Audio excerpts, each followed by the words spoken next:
بسم اللہ الرحمن الرحیم۔ آج ہم بات کریں گے صدقہ کے اوپر کہ ایسا کون سا صدقہ ہے کہ جو ہم صدقہ کرتے ہیں، اللہ کی راہ میں خرچ کرتے ہیں، اور وہ خرچ کرنے کے بعد انسان دائرہ اسلام سے ہی خارج ہو جاتا ہے۔ 80% یا 90% لوگوں کو اس بات کا علم ہی نہیں ہے، اور ہم لوگ غرباء کی مدد بھی کرتے ہیں، مساکین کی مدد بھی کرتے ہیں، یتیموں کے سروں کے اوپر ہاتھ بھی رکھتے ہیں، مساجد بھی بناتے ہیں، اسی طرح سے نیک کاموں میں بڑھ چڑھ کر حصہ بھی لیتے ہیں۔ اور بہت زیادہ یہ دیکھا گیا ہے کہ بہت سارے لوگ ان پیسوں کے ساتھ محافل بھی کرتے ہیں،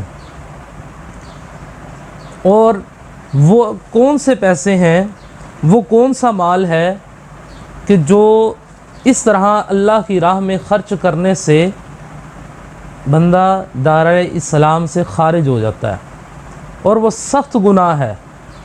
ہم یہ سمجھ رہے ہوتے ہیں کہ جناب یہ کوئی اتنی بڑی بات نہیں ہے، جبکہ یہ چھوٹی سی غلطی ہے اور انسان دائرہ اسلام سے خارج ہو جاتا ہے۔ وہ غلطی کون سی ہے جس طرف ہر بندے کی توجہ جانی چاہیے؟ عموماً یہ دیکھا گیا ہے کہ لوگ اس طرف توجہ نہیں کرتے ہیں، اور توجہ نہ جانے کے پیچھے سب سے بڑی ریزن جو ہے وہ یہ ہے کہ ہم لوگ دین اسلام کو سیکھنے کی طرف آتے ہی نہیں ہیں، دین اسلام کو سمجھنے کی کوشش ہی نہیں کرتے ہیں۔ اور ہماری نظر کے اندر تو ایسے بہت سارے لوگ آتے ہیں، اور جب ان سے جب یہ بات پوچھی جاتی ہے کہ یہ پیسہ آپ نے کہاں سے لیا، تو وہ جب بتاتے ہیں تو پھر بڑی حیا آتی ہے کہ یار ان لوگوں کو ابھی تک اس بارے میں پتہ ہی نہیں ہے۔ اب آپ اس چیز کو سمجھیے کہ وہ کون سے پیسے ہیں، وہ کون سا مال ہے جو صدقہ کرنے سے انسان دائرہ اسلام سے خارج ہو جاتا ہے۔ وہ مال ہے حرام کا مال، کسی کا حق مارا ہوا مال۔ اکثر لوگ اپنے بہن بھائیوں کا حق مار لیتے ہیں، اور ان پیسوں کے ساتھ جو ہیں وہ مساجد بھی بنا رہے ہوتے ہیں، زکوٰۃ بھی دے رہے ہوتے ہیں، محافل بھی کروا رہے ہوتے ہیں۔ اکثر میں نے بہت سارے ایسے لوگوں کو دیکھا کہ جو جوا کھیلتے ہیں، اور جوا کے اندر سے جو پیسے حاصل ہوتے ہیں وہ ان کے ساتھ محافل بھی کروا رہے ہوتے ہیں، مساجد کے اندر بھی پیسے لگا رہے ہوتے ہیں، اور بڑے فخر کے ساتھ یہ بات کہہ رہے ہوتے ہیں کہ جناب وہ ہم نے تو اللہ کی راہ میں خرچ کیا ہے۔ یاد رکھیں گے، آپ اللہ کی راہ میں خرچ نہیں کر رہے ہیں، بلکہ اپنی عاقبت خراب کر رہے ہیں۔ حرام کا ایک پیسہ بھی اللہ کی راہ میں خرچ نہیں کر سکتے ہیں۔